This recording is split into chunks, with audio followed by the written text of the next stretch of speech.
Gelombang pemutusan hubungan kerja atau PHK kembali menghantam berbagai industri. Ada lebih dari 450.000 lulusan sarjana hingga doktor yang sulit mendapatkan pekerjaan. Ribuan karyawan sebuah pabrik di Garut, Jawa Barat histeris saat mengetahui mereka diberhentikan oleh pihak perusahaan. Ratusan pekerja sebuah pabrik elektronik di Kabupaten Bekasi terancam PHK massal. Di saat data menunjukkan bahwa ternyata tanah air kita dibanjiri oleh pengangguran yang masuk dalam kategori usia muda.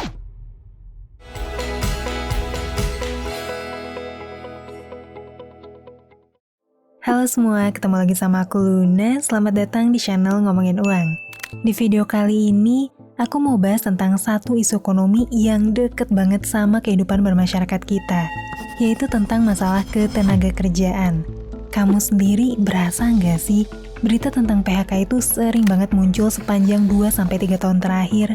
Dan kenyataannya kalau kita lihat data, jumlah karyawan yang kena PHK emang terus meningkat selama 3 tahun terakhir. Dan tren kenaikan PHK ini sama sekali belum nunjukin tanda-tanda penurunan. Di sisi lain, kamu juga mungkin sering dengar atau bahkan ngalamin sendiri kalau dapat kerjaan sekarang tuh susah banget.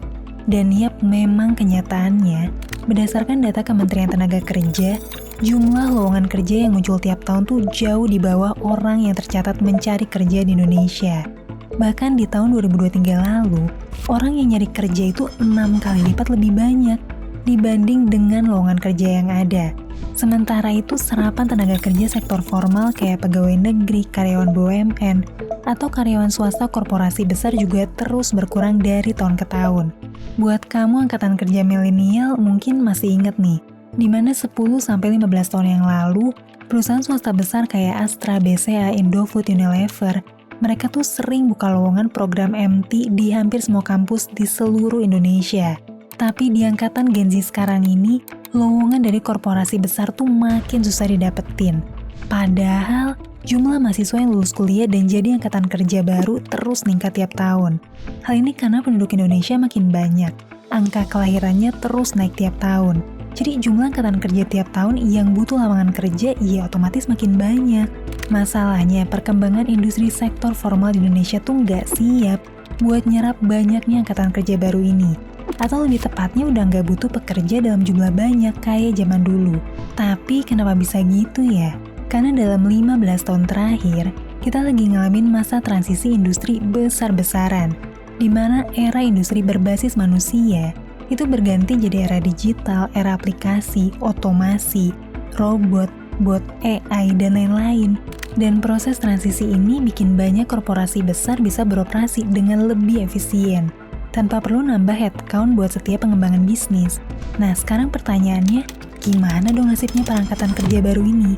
Gimana caranya mereka bisa dapat penghidupan di tengah keringnya lapangan kerja baru, khususnya di sektor-sektor formal?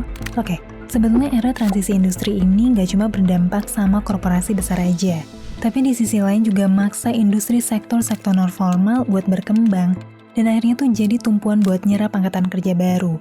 Mulai dari tempat makan, produksi makanan dalam kemasan, bisnis skincare dan perawatan tubuh, jualan online di e-commerce, bisnis rental aset, bengkel, salon perawatan, bisnis ekspedisi pengantaran barang, bisnis jasa, bisnis konsultasi, dan masih banyak lagi. Bisnis-bisnis kecil kayak gini atau yang biasa disebut UMKM, emang seringkali dipandang remeh ya karena dianggap kurang bergengsi. Tapi jangan salah loh. Karena sebetulnya sektor UMKM seperti inilah yang akhirnya jadi penyelamat ekonomi Indonesia. Karena ketika sektor-sektor formal yang besar-besar itu nggak sanggup buat nyerap angkatan kerja baru, akhirnya industri UMKM yang kecil-kecil inilah yang nyerap 97% angkatan kerja di Indonesia, atau sekitar 117 juta pekerja di Indonesia. Kamu bayangin deh, 97% pekerja di Indonesia saat ini kerja di industri UMKM. Sebegitu pentingnya peran sektor ini di Indonesia buat penyangga ekonomi, di mana tingkat penyerapan tenaga kerja UMKM di Indonesia tuh jauh lebih dominan daripada negara-negara lain. Nih, coba kamu lihat datanya. Penyerapan tenaga kerja UMKM di negara Malaysia aja cuma 66%. Singapura cuma 71% dan Thailand 85%. Oke, sebenarnya fenomena ini bukan berarti hal yang bagus juga ya secara ekonomi, karena kalau serapan tenaga kerja itu terlalu bergantung sama UMKM, artinya negara kita gagal buat nyediain lapangan kerja yang layak dan stabil buat masyarakatnya. Tapi terlepas dari itu, inilah realita lapangan di negara kita. Kita juga nggak bisa maksa sektor formal buat balik lagi buka lowongan kerja besar-besaran kayak dulu.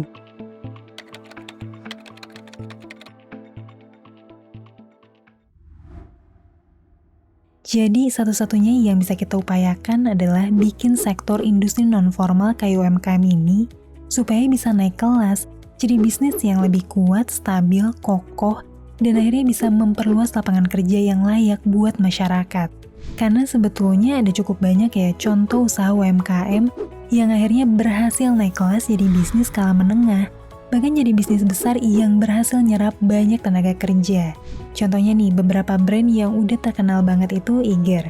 Awalnya Eiger ini juga bentuknya UMKM, tapi mereka sekarang udah jadi merek internasional dan berhasil mempekerjakan ribuan karyawan.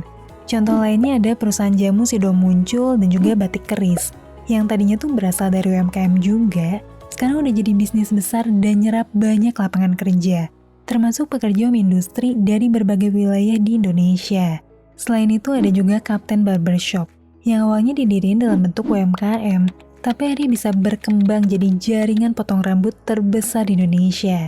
Intinya UMKM itu nggak selalu identik sama bisnis kecil yang sepi, atau yang nggak punya prospek masa depan cerah, karena kita udah punya banyak contoh yang bisa kita ikutin, dimana bisnis UMKM akhirnya bisa bertumbuh sampai jadi besar.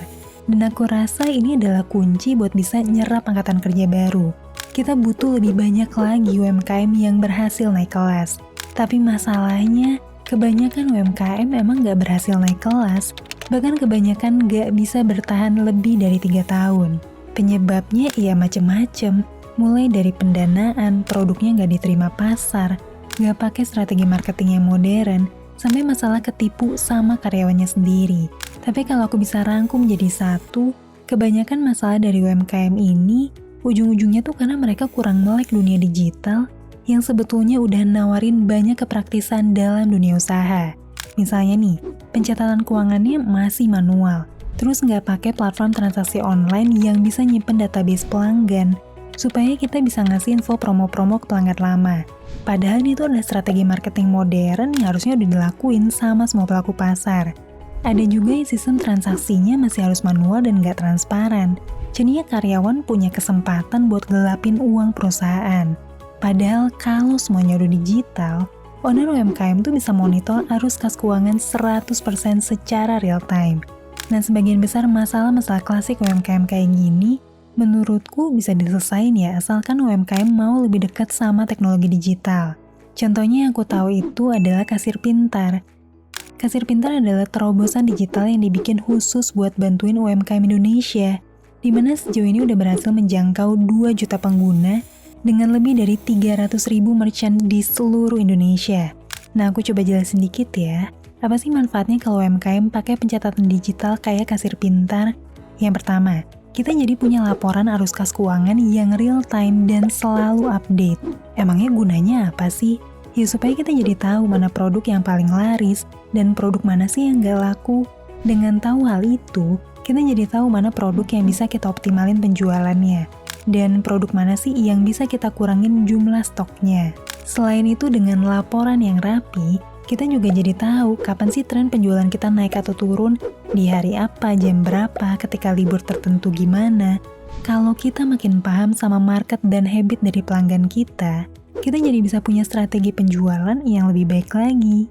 Terus nih, di Kasir Pintar, kita juga bisa nyimpen semua database pelanggan, kayak nama, nomor WhatsApp, email, dan lain-lain. Jadinya kita bisa ngasih info ke pelanggan kalau di toko kita lagi ada diskon, atau harga khusus member, promo tertentu, dan lain-lain, di mana semua diskon dan promosi ini bisa disetting secara langsung di aplikasi Kasir Pintar.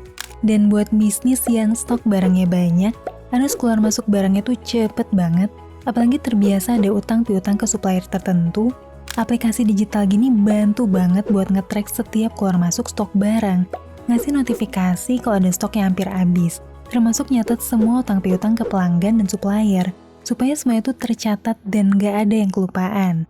Sekarang kamu masih sering gak sih nemuin kasir yang minta bukti foto transaksi kris kamu? Nah, itu salah satu ciri UMKM yang belum pakai platform digital yang terintegrasi. Jadinya karyawan masih punya celah buat nggak ngeloporin transaksi.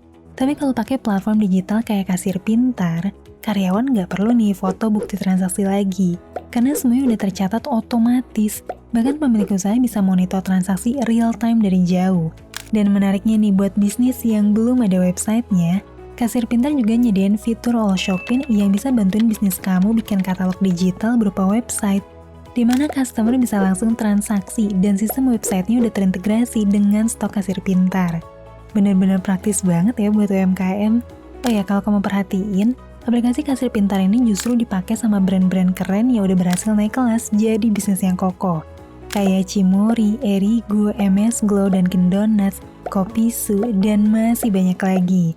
Buat kamu yang mau cobain kasir pintar gratis selama 30 hari, kamu bisa langsung download aja ya lewat link ini. Aku taruh juga linknya di deskripsi. Oke deh, semoga apa yang aku bahas di video kali ini bisa bermanfaat dan nambah wawasan kamu semua. Buat kamu yang saat ini lagi berjuang nyari kerja, semangat ya. Aku paham banget ini adalah saat-saat yang sulit, tapi kamu gak boleh nyerah gitu aja. Dan buat kamu para pejuang UMKM, kalian semua adalah pahlawan ekonomi Indonesia. Karena sekecil-kecilnya usaha kamu udah bikin lapangan kerja buat orang lain. Dan semoga video ini bisa menginspirasi kamu buat naik kelas dan upgrade bisnis kamu jadi lebih besar lagi. Sampai ketemu lagi di video selanjutnya, tetap di channel Ngomongin Uang, karena ngomongin uang gak ada habisnya.